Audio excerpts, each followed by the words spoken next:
రాత్రి 12 గంటలు. గ్రామమంతా నిశ్శబ్దంగా ఉంది.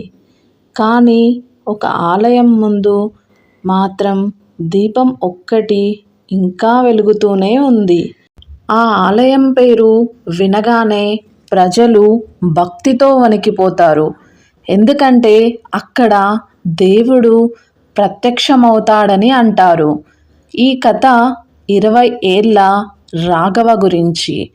చిన్నప్పటి నుంచి అతనికి భక్తి ఎక్కువే. కానీ ఒక ప్రశ్న మాత్రం ఎప్పుడూ అతని మనసును వేధించేది. దేవుడు నిజంగా ఉన్నాడా అంటే నాకు కనిపించడం లేదే ఎందుకు అని అంటాడు. ఒకరోజు గ్రామ పెద్దలు చెప్పారు, ఈ ఆలయంలో అమావాస్య రాత్రి నిజమైన భక్తుడికి దేవుడు దర్శనం ఇస్తాడు అని. అందరూ భయపడ్డారు. ఎందుకంటే గతంలో 2 వెళ్ళి తిరిగి రాలేదట. అమావాస్య రాత్రి వచ్చింది. గాలి గుసగుసలాడుతోంది. ఆకాశం మేఘాలతో నిండిపోయింది. రాఘవ హృదయం బలంగా కొట్టుకుంటోంది. కానీ అతని భక్తి భయాన్ని మించిపోయింది. అతను ఆలయంలోకి అడుగు పెట్టగానే గంట స్వయంగా మోగింది. గర్భగుడి తలుపులు మూసుకుపోయాయి. దీపం ఒక్కసారిగా ఆరిపోయింది. ఎవరు అని రాఘవ గట్టిగా అడిగాడు. అంతలో గర్భగుడి లోపల నుంచి ఓ స్వరం, భయపడుతున్నావా రాఘవా అన్నాడు. అతను కంగారు పడ్డాడు. తన పేరు ఎలా తెలుసు? నువ్వు దేవుణ్ణి చూడాలనుకున్నావు, కానీ నన్ను చూడడానికి సిద్ధమా అని స్వరం మళ్ళీ వినిపించింది. రాఘవ చేతులు వణికాయి. అయినా అతను కళ్ళు మూసుకొని ప్రార్థించాడు. ప్రభూ, నేను నిజమైన భక్తుడిని.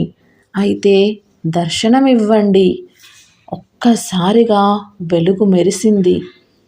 గర్భగుడి అంతా ప్రకాశించింది. ఆ వెలుగులో ఒక దివ్య రూపం కనిపించింది. నేను ఎప్పుడూ ఇక్కడే ఉన్నాను రాఘవ, కానీ భక్తి కంటే భయం ఎక్కువైతే నేను కనిపించను అన్నాడు. రాఘవ కళ్ళల్లో నీళ్లు. అయితే గ్రామంలో వాళ్ళు ఎందుకు తిరిగి రాలేదు? ఆ దివ్యస్వరం గంభీరంగా చెప్పింది, వాళ్ళు దేవుణ్ణి పరీక్షించడానికి వచ్చారు, నమ్మకంతో కాదు అన్నాడు. అప్పుడే తలుపులు తెరుచుకున్నాయి. బయట ఉదయం వెలుగు. రాఘవ బయటకు వచ్చాడు. గ్రామస్తులు ఆశ్చర్యపోయారు. ఏమైంది, దేవుణ్ణి చూసావా అన్నారు. రాఘవ చిరునవ్వుతో అన్నాడు, దేవుణ్ణి చూడాలంటే ఆలయంలోకి కాదు, మనసులోకి వెళ్ళాలి అని. ఆ రోజు నుంచి ఆ ఆలయం భయంకరమైన ప్రదేశం కాదు, భక్తి శక్తికి ప్రీతిగా మారింది.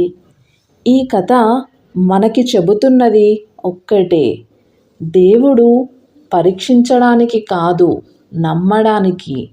మీరు కూడా నిజమైన భక్తితో ప్రార్థిస్తే ఒకరోజు దేవుడు మీ జీవితంలో కూడా అద్భుతం చూపిస్తాడు. ఓం నమః శివాయ.